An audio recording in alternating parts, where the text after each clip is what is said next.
ওখানে একটা নির্দিষ্ট সম্প্রদায়ের ভোট 90% আছে, তাদেরকে ব্যবহার করছে। আমার বিশ্বাস সেই নির্দিষ্ট সম্প্রদায়ের লোকরাও ভিতরে ঢুকে চোরামুলকে কেউ ভোট দিচ্ছে না। ওরা মন্তেশ্বরে করেছে 3টে বুথে, দুর্গাপুরের একটা বুথে করেছে, বাড়ুইতে 10টা বুথে করার চেষ্টা করেছিল, পারেনি। আমরা এজেন্ট ঢুকিয়েছি, সারা রাত্রে আমি জেগেছিলাম। আমাদের নানুরে একটা বুথে করেছিল, পারেনি। বড়োয়াতে মাহে আলাম বলে একটা গুন্ডা, ও শাসিয়েছিল, এখন ভোটার ঠেলে বেরোচ্ছে। বেলডাঙ্গাতে 100 মিটারের মধ্যে পৌরসভার চেয়ারম্যান 2টো বুথে গুন্ডামি করছিল, সেন্ট্রাল ফোর্স গিয়ে পিটিয়েছে। আর একটা গুন্ডাকে সোজা করতে হবে। আমি এখান থেকে উঠে গাড়িতে উঠেই দেখছি ওটাকে, রাজীব শেখ, ওটা হচ্ছে চাপড়া। আমাদের অঞ্চল কনভেনারকে প্রকাশ্যে মেরেছে, আমার কাছে ভিডিও আছে। ওটাকে আমি আধ ঘন্টার মধ্যে টাইট করাচ্ছি। কেন্দ্রীয় নিরাপত্তা বাহিনী ভীষণ অ্যাক্টিভ। তারা প্রথমে 35টা করে কিউআরটি দিয়েছিল, এখন বাড়িয়ে 50টা করে দিয়েছে। এবং সব বুথে, সিঙ্গেল বুথে 1 অ্যাসিস্ট্যান্ট কমান্ড্যান্ট, 3 জন করে প্যারামিলিটারি আছে। কোথাও কোথাও জেলার পুলিশের, জেলার যারা সিভিল অফিসার, এআরও, তারা পোলিং স্লো করাতে চাইছে, বিশেষ করে বিজেপি অধ্যুষিত এলাকাতে। আমরা পুরোটা নজর রেখেছি। Activities of the CAPF is good, এবং টিএমসি যে কায়দায় বিগত ভোটগুলো করেছে সেই কায়দাতে করতে পারছে না। বুথ প্রিমিসেস এবং ভোটিং কম্পার্টমেন্ট 100% প্রোটেক্টেড আছে। Webcasting monitor by the ECI also functioning properly.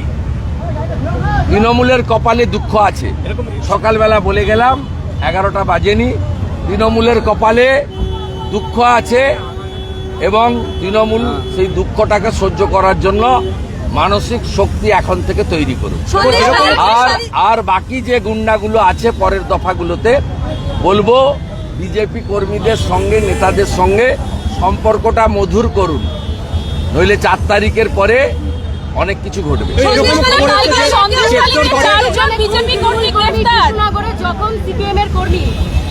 গুন্ডামি তো আছেই, গুন্ডামি তো আছে। বাড়ি বাড়ি তো সেন্ট্রাল ফোর্স দিতে পারবে না। আমি আপনাকে আবার বলছি, বুথ প্রিমিসেস, ভোটিং কম্পার্টমেন্ট, এইটা সুরক্ষা দিতে পেরেছে। পাড়ার ভিতর, গ্রামের ভিতরে গোলমাল তো করছেই। বলার পরে নিউ টাউনে কেন্দ্রীয় বাহিনী, এখানে কেন্দ্রীয় পুলিশ, সিএপিএফ কন্ট্রোল রুমে খবর আসার পরে 15 থেকে 20 মিনিটের মধ্যে রেসপন্স করছে। অবজারভাররা সকলের ফোন রিসিভ করছে, সব মেসেজের উত্তর দিচ্ছে। ডিআইজি যিনি দায়িত্বে আছেন সিআরপিএফ এর, mister Grewal, he is also responding in every messages and every phone. সব মিলিয়ে মানে যতটা ফেয়ার করা যায় সেটা কিন্তু ইলেকশন কমিশন এবং সিএপিএফ করছে। এবার পাড়ার ভিতরে, মোড়ের ভিতরে দাঁড়িয়ে তো নোংরামি হবে। আমি তো স্বপন রায়চৌধুরীর বাড়িতে পুজোতে এসেছিলাম, ওখানে দাঁড়িয়ে হল্লা করছিল। এই দেবরাজ বলে একটা ডাকাত আছে, তার বাড়ি সার্চ করেছিল সেন্ট্রাল ফোর্স, ও ওইসব করিয়েছিল।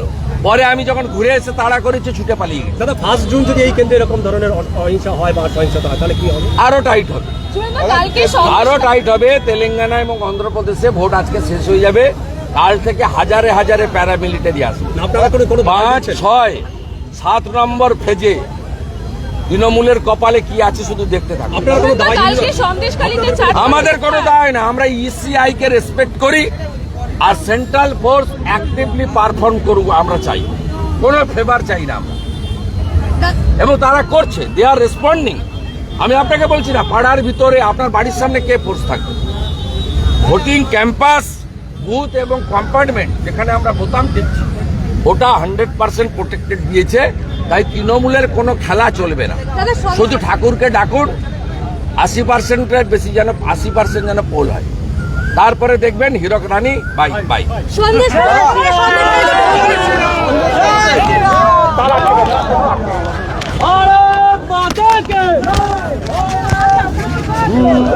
মারিয়ে মাছ